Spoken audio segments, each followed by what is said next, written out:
What's up, folks? Welcome back to another video. It is me. I'm back with my hair as greasy as ever, and I'm here to break down what I watched in the month of December. Pretty much the entire month of December, I was salivating for the release of Spider-Man No Way Home, so I was completely distracted and didn't really want to watch any other movie or any other media besides Spider-Man media. So we already know that I reviewed the trilogy. I didn't get around to doing TASM 1 or 2 because I got sick right as I was gonna make those fucking videos, so that never happened. I will give my brief thoughts, complaints on those movies in this video, so stay tuned if you wanna hear about that. Let's get into the first movie I watched in December. So the first movie I watched in December is a movie I've seen probably 700 times, and that's Adam Sandler's classic Big Daddy. This is probably my favorite Adam Sandler movie ever, besides Billy Madison and Happy Gilmore. But yes, Big Daddy is probably one of the most comforting movies, like comfortable movies to watch, just to fucking throw on any time of day, any time of year. It's just an instant classic. There's not much to say about it. Sandler is the GOAT, and he always will be the comedy GOAT. If you haven't seen Big Daddy, go watch it. Then we'll move on to a little movie called APOCALYPTO. I didn't know anything about this fucking movie. Never heard about it before, but my girlfriend was like, let's watch it. We used to watch it a lot as kids, which,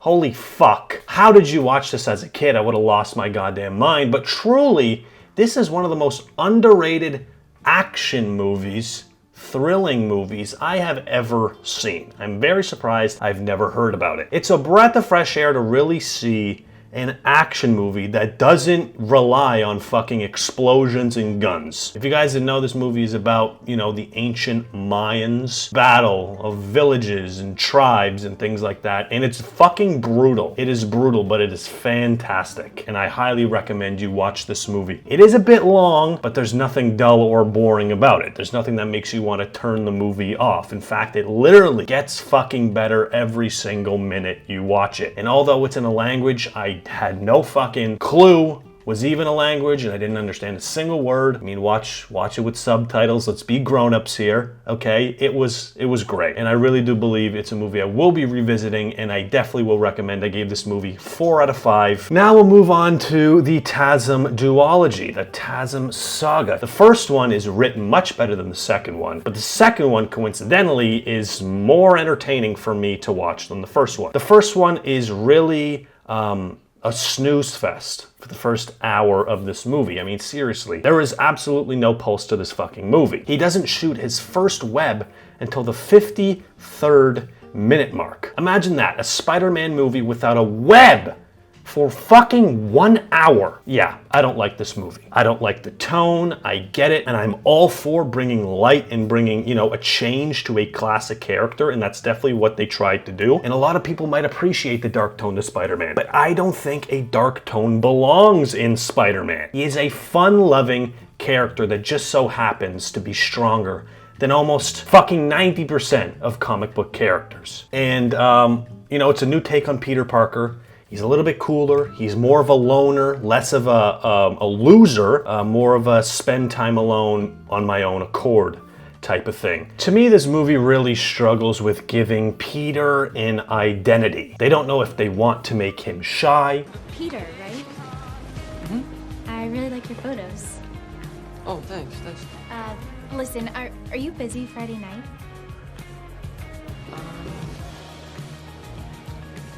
They don't know if they want to pose him as a nerd. They don't know if they want to pose him as a loner, as a cool guy. Parker, Yes, sir. you want to keep that skateboard? Yeah. Keep it off the ground. Take it. A really attractive character that people fucking thirst over. There's a lot of different, you know, characteristics and personality traits they give to this Peter Parker, and it's really confusing because the first sequence, you know, he's walking through school seemingly just a loner. I mean, he's got his fucking head down, doesn't really have a care in the world, doesn't seem like a guy that's fazed by much. And then he's talking to Gwen, absolutely no shyness, no problem doing that. I'd still go to the nurse, though. You're Gwen, right? Gwen Stacy.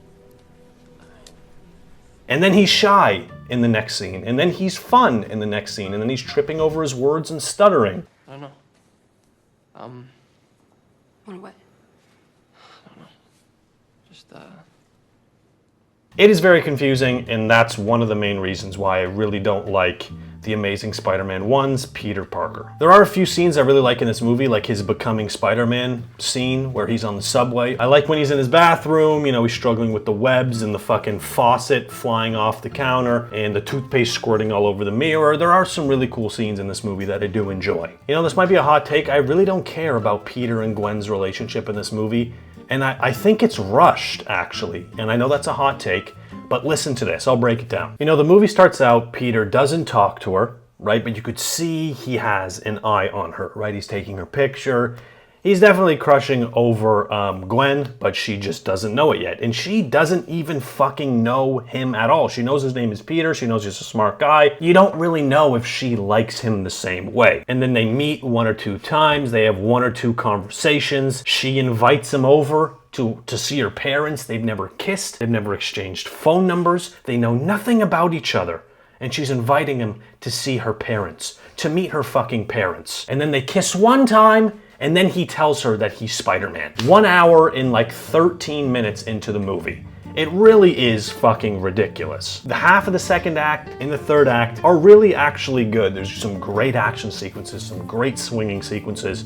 The final battle is really cool. I do enjoy the third act of this movie quite a bit, and it saves this movie. Moving on to The Amazing Spider-Man 2, this movie is horribly written. Let's just get this out of the way. Electro in this movie is a horrible villain, and his motivations are absolutely atrocious. The suit is fucking fantastic, and it's sexy. CGI is great. The action sequences are great. There's never a dull moment when he's Spider-Man, but when he's Peter Parker, I don't know what the fuck is going on. They revisit the parent story again, which is stupid. We figure out later that not actually anybody can be Spider-Man, which is what being Spider-Man is all about. It can only be Peter because his stupid fucking dad put his DNA in the spiders. So only Peter could actually become Spider-Man. How fucking stupid is that? I genuinely think the creators of this movie thought, hey, if this movie sucks, from a story standpoint, let's at least make Spider-Man do a lot of flips and cool tricks, and the suit needs to have wrinkles in it. Let's make it look cool, but the story actually sucks ass.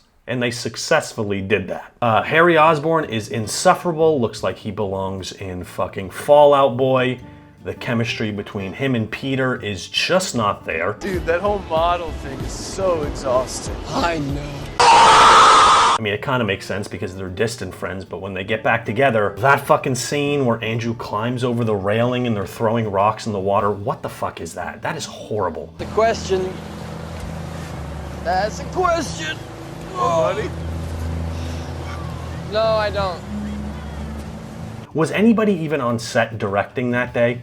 Because who let him climb over the railing like that? Anyways, people will try to say this movie is overhated, but it's really not. I mean, it's definitely a turn your brain off and watch, but even when you have no brain, you could think to yourself, this isn't very good. And that in and of itself is not good. And then I watched Enemy with Jake Gyllenhaal. I saw this movie once before, like towards the time it came out, and I didn't understand it as much as I should have. And then I watched it a second time, and I still didn't understand it 100%, and I think that's the problem with this movie. It is too short, and there is not enough information being given. I get it. That was part of the director's vision, was to make it sort of ambiguous and to make you think. A24 loves to do that. I think we just need more time with both sides of his character. Don't get me wrong, Jake Gyllenhaal is fantastic. The idea is really, really good, but I don't think there's enough information in this movie for it to really stick with you, for the story to really stick with you. And that's why I gave it 3.5 out of 5. It could have been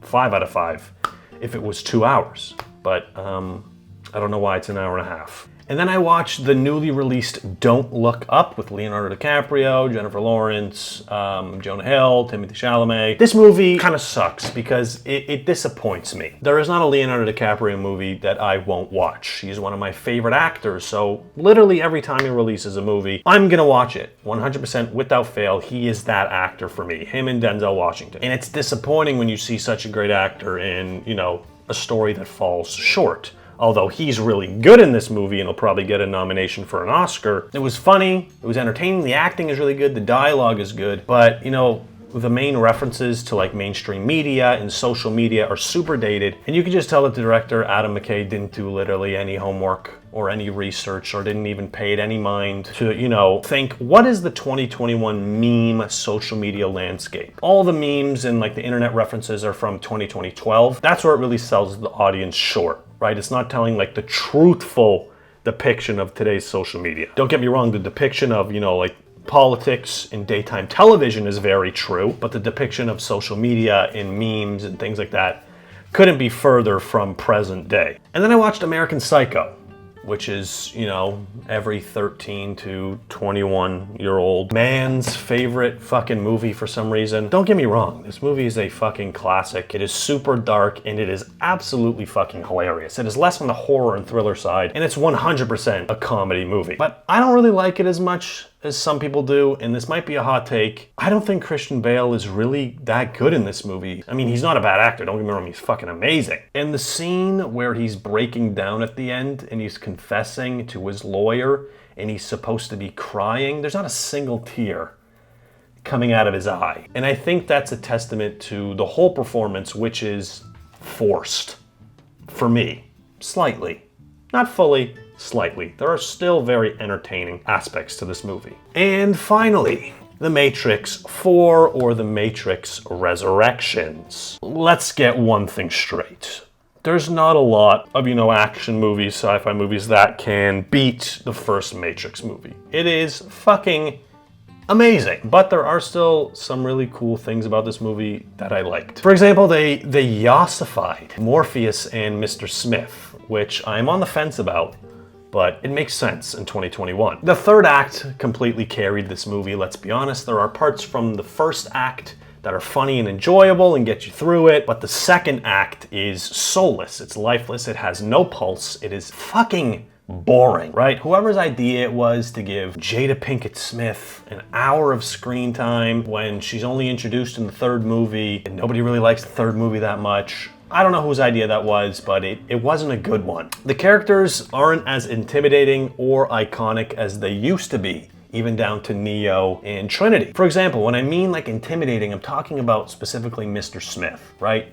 A dude, stone-faced, black suit, black glasses, intimidating as hell, is turned into a 21st century yassified millennial. And although the actor that plays him in this movie is good, I mean, I'm not talking about his performance, it just takes away from like the classicness. You know what I mean? It's just not the same. And that affected the movie for me. I like how Neo has a 3-monitor setup with the glowing keyboard and everything. It's very fitting to today's times. I kind of like the idea that, you know, he developed the Matrix game in the Matrix from his memories without knowing it. I think it's a little unnecessary.